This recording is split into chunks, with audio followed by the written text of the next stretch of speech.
warahmatullahi wabarakatuh. Alhamdulillahirabbil alamin wassalatu wassalamu ala asyrafil anbiya'i wal mursalin nabiyina wa habibina Muhammadin wa ala alihi wa sahbihi ajma'in wa man tabi'ahum bi ihsani ila yaumiddin. Amma ba'du.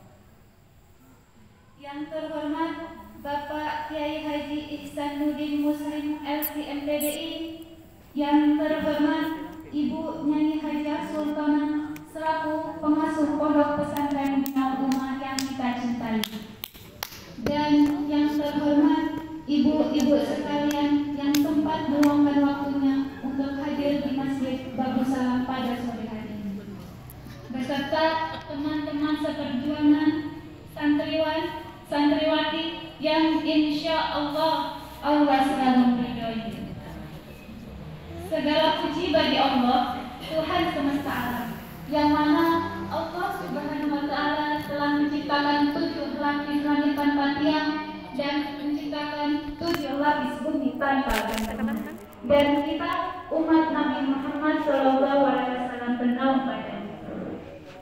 Salawat serta salam semoga tercurah limpahkan kepada Nabi Akhirul Zaman, seorang Nabi yang lahirnya saja membuat goncang alam semesta, membuat heboh para malaikat Allah Subhanahu wa Ta'ala, yang kalau bukan karenanya tidak akan Allah ciptakan alam semesta ini. Siapakah dia?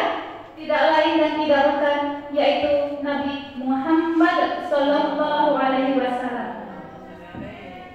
Semoga keluarganya, sahabatnya, dan kita selaku umatnya yang mengikuti sunnah-sunnahnya semoga mendapatkan syafaatnya. Amin amin ya rabbal alamin. Ibu, Mbak, Mas, gimana kabarnya? Alhamdulillah sehat. Naik kereta pergi ke Jawa, tak lupa jalan-jalan di taman kota. Pada duduk ngelamun nungguin apa? Nungguin buka atau tutup dari saya? Ya nanti kalau waktunya ya. Baiklah, izinkan saya seorang pelajar ilmu menyampaikan sedikit apa yang saya peroleh.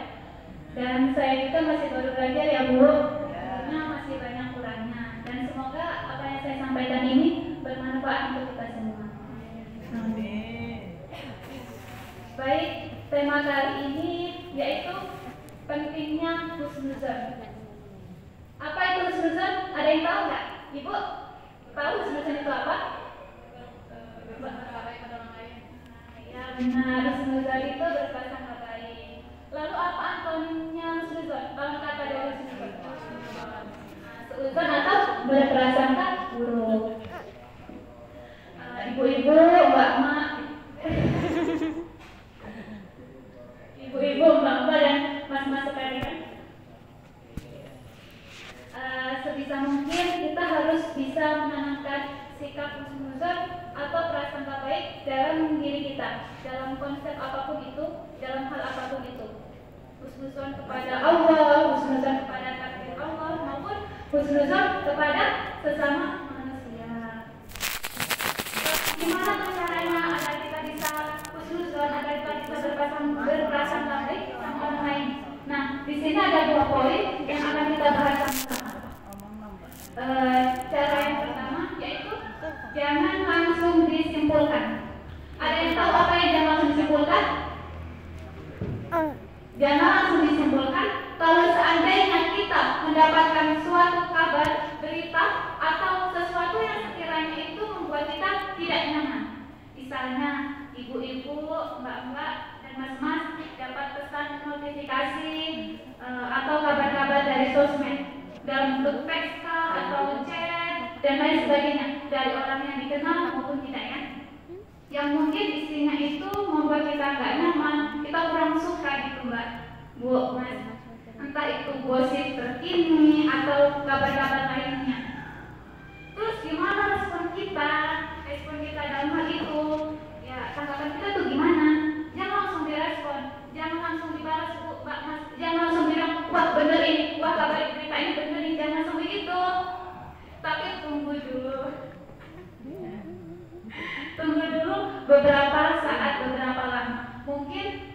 besok. Kalau seandainya kita tunggu sampai besok, kita akan dapat diri kita membalasnya jauh lebih bijak daripada kemarin. Nah, kenapa bisa begitu? Kata seorang dai dalam sebuah perumpamaan, kalau kalian mendapatkan makanan yang panas, jangan langsung dimakan. Tunggu sampai dia agak sedikit hangat, baru kalian makan dan itu akan sehat. Biasanya kan kalau sore-sore itu kan ada teh panas ya Bu ya. Nah, teh panasnya lagi panas-panasnya terus dikasih gula, dikasih teh gitu, jadilah teh jus.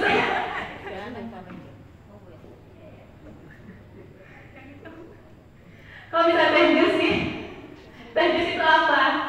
Teh yang dijadikan jus atau aja dicampur jus? Nah, apa bagian? Tadi kan bagiannya jawab. Apa ayo? Setahu saya sih teh jus itu ya Marimas yang mereknya teh jus gitu.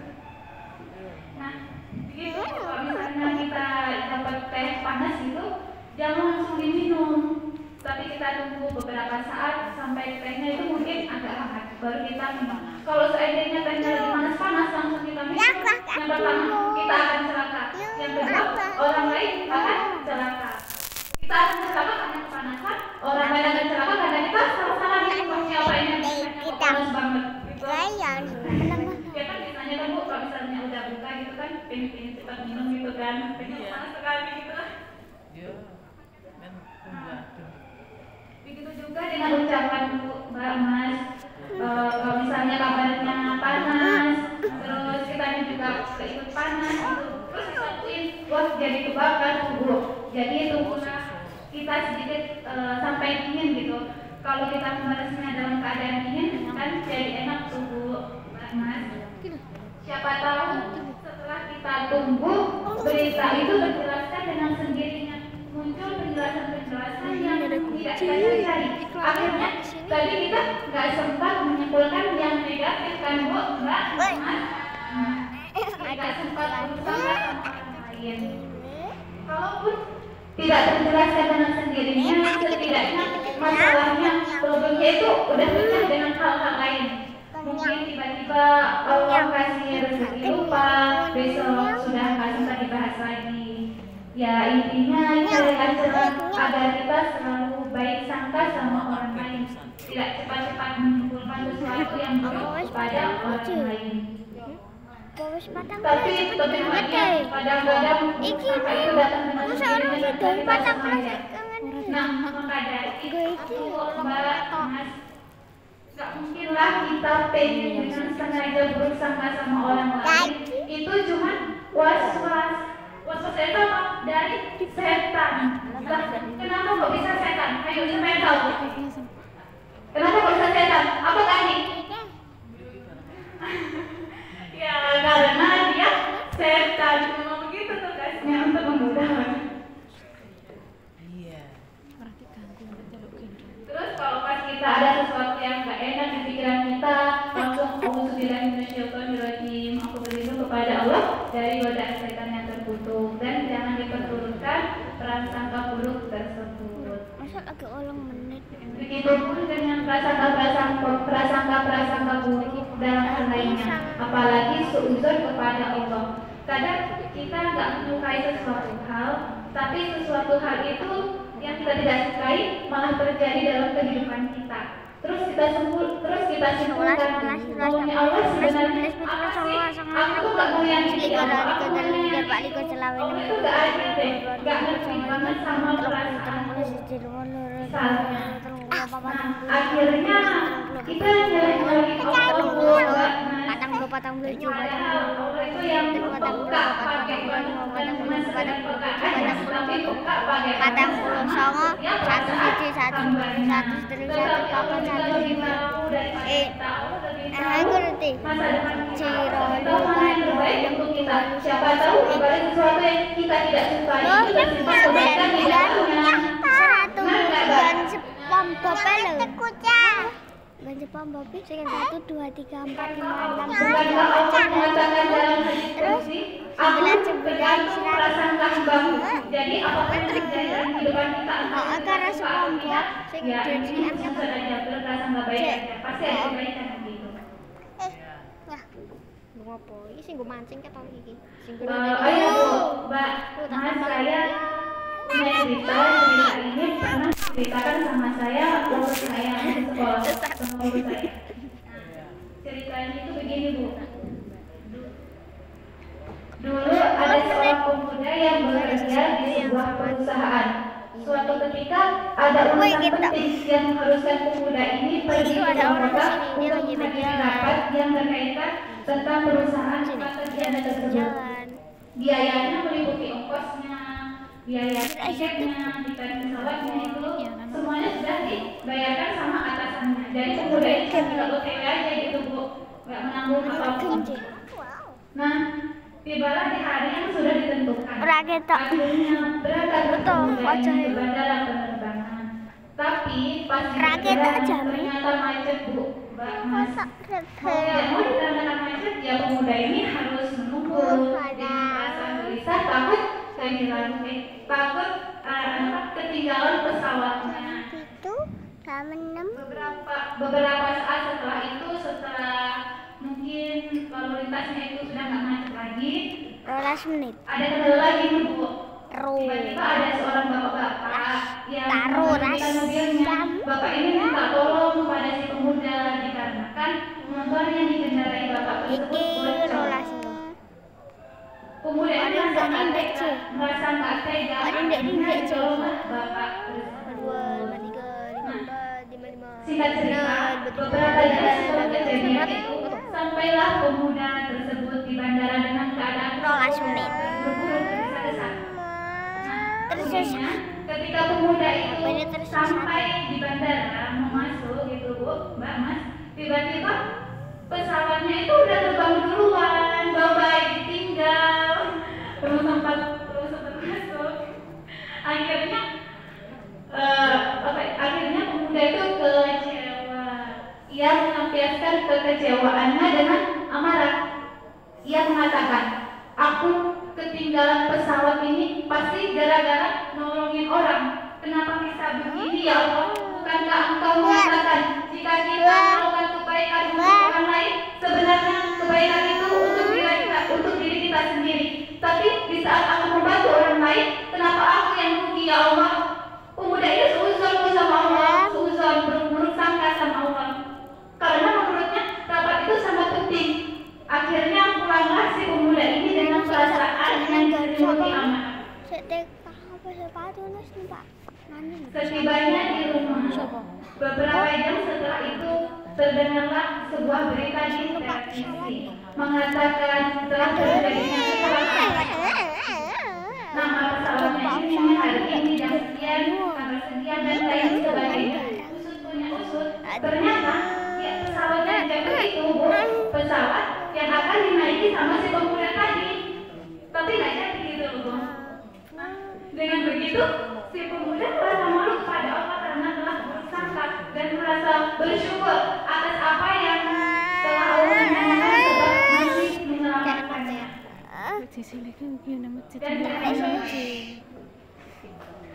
Dari cerita ini bisa kita ambil kesimpulan bahwa buruk sangka itu hanya akan menyakiti diri sendiri dan kesia-siaan belaka. Dan perbuatan baik sebenarnya tidak akan merugikan kita. Perbuatan baik yang kita lakukan kepada orang lain sebenarnya pernah merugikan kita. Jangan sakiti dirimu dengan prasangka buruk yang engkau ciptakan sendiri. Aja kok ada dua iki. Baiklah, lanjut ke poin 2 ya Bu. Cara berbaik sangka yang kedua itu yaitu kita ingat-ingat kebaikannya.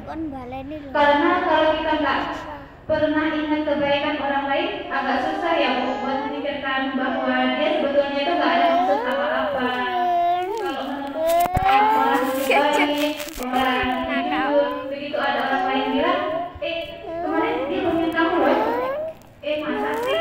Nggak mungkin deh. Setahu saya dia itu orangnya selalu jujur. Nah, karena kita ingat kalau dia orangnya selalu jujur, susah buat percaya kalau dia bohong. karena kita ingat dia orangnya setia, susah percaya kalau dia selingkuh. Contoh lainnya misalnya ibu sama bapak sama mas. Misalnya saya itu lagi butuh bantuan teman, sekarang saya lagi butuh bantuan teman, tapi teman saya sekarang nggak mau bantuin saya gitu, khusus-khususan aja kita ingin kebaikannya. Padahal dulu itu dia sering nolongin aku. Kenapa sekarang kok nggak bisa ya? Oh, barangkali sekarang dia lagi ada masalah juga, makanya belum bisa membantuin aku. Gitu. Mungkin contoh yang tadi itu contoh kecil ya Bu, nggak Mas? Cara berbaik sangka kepada orang lain, tapi nggak sampai bikin sakit hati, nggak sampai nyesek gitu. Nah, terus gimana berbaik sangka kepada sesuatu yang bikin kita nyesek? Ada yang tahu nggak? Berbaik sangka kepada sesuatu yang bikin kita nyesek. Ibu tahu? Dengan cara apa? Nggak tahu. Hah? Apa? Emang kan jam berapa? Berbaik sangka kepada sesuatu yang bikin kita nyesek dengan cara apa? Jam 11. Kayak jam berapa ya? Jam 5. Yaitu dengan sholat. Ya 25. Nah, jangan berbaik sangka sama dia kalau belum mampu, melainkan berbaik sangka kepada Rohnya. Oh, iya.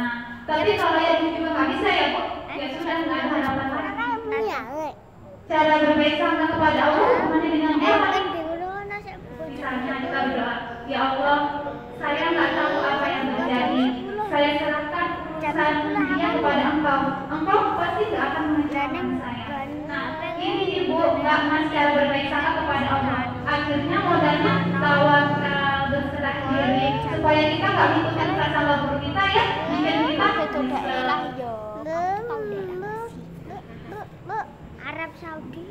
Akar dari berprasangka buruk terhadap orang lain adalah berprasangka buruk terhadap diri sendiri, dan akar dari berprasangka baik terhadap orang lain adalah berprasangka baik terhadap diri sendiri.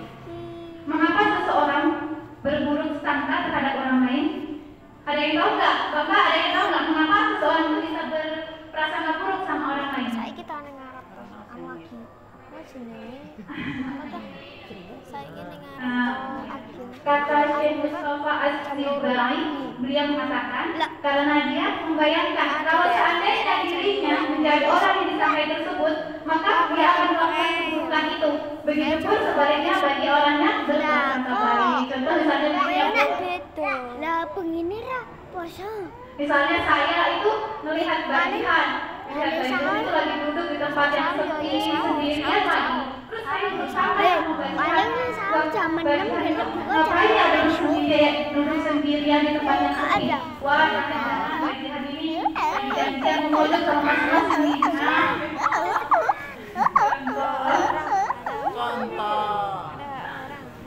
Nah, kenapa saya bisa bersangka seperti itu? Karena saya membayangkan kalau seandainya saya berada di luar pemerintahan, pasti saya akan melakukan seperti apa yang saya katakan tadi, wujud sama senang gitu ya. Tapi itu cuma nah, terus gimana caranya kita berbaik sangka? Oh, mungkin bagi hari itu duduk sendirian di tempat yang sepi, mungkin lagi geles, lagi nggak pengen diganggu sama teman-temannya, makanya cari tempat yang sepi. Soalnya kadang saya juga gitu kalau lagi geles dan nggak pengen diganggu sama teman-teman, saya tempat yang sepi. Nah, gitu caranya untuk Enggak dapat. ya ini ya, Mbak, Mas. Berusaha untuk menangkan hati kita agar selalu berprasangka baik dalam hal apapun kepada sesama manusia. Gede banget tau. Dan kalau seandainya kita mendapatkan suatu kabar yang langsung disimpulkan supaya kita nggak langsung berusaha sama orang lain. Terus kalau seandainya berusaha itu tiba-tiba muncul, kita ingat-ingat kebaikannya supaya nggak berkelanjutan prasangka buruk tersebut. Capek. Nah, gue ndak. Iki ke rumah.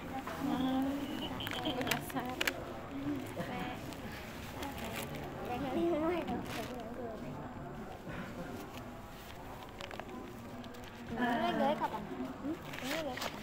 Ya, barangkali sekian dapat saya sampaikan Ora. dari Mbak. Mas. Semoga bermanfaat. Enggak kan? Yang mohon maaf ya Bu, kalau misalnya saya nggak pakai bahasa Jawa, saya belum bisa. Dari orang Jawa tapi masih belum bisa bahasa Jawa. Ini Jawa yang halus lagi ya, Bu. Surabaya. Belum lama kalau ke sini. Iya, masih belum. Dari mana, Mbak? Ini tingginya. Anak ada terus. Cukup sekian, semoga bermanfaat. Jika ada kata yang kurang berkenan di hati, saya mohon maaf yang sebesar-besarnya. Kebaikan datang dari Allah dan kesalahan datang dari saya selaku manusia biasa yang tidak luput dari lupa, salah, dan dosa. Demikian kiranya dan saya akhiri. Demikian kiranya dan akhir kata saya ucapkan terima kasih. Tapi itu. Berprasangka buruk hanya akan membuat pikiran dan waktu terbuang sia-sia. Teruslah mencoba belajar melihat dari sudut pandang manapun dengan prasangka baik. Wassalamualaikum warahmatullahi wabarakatuh.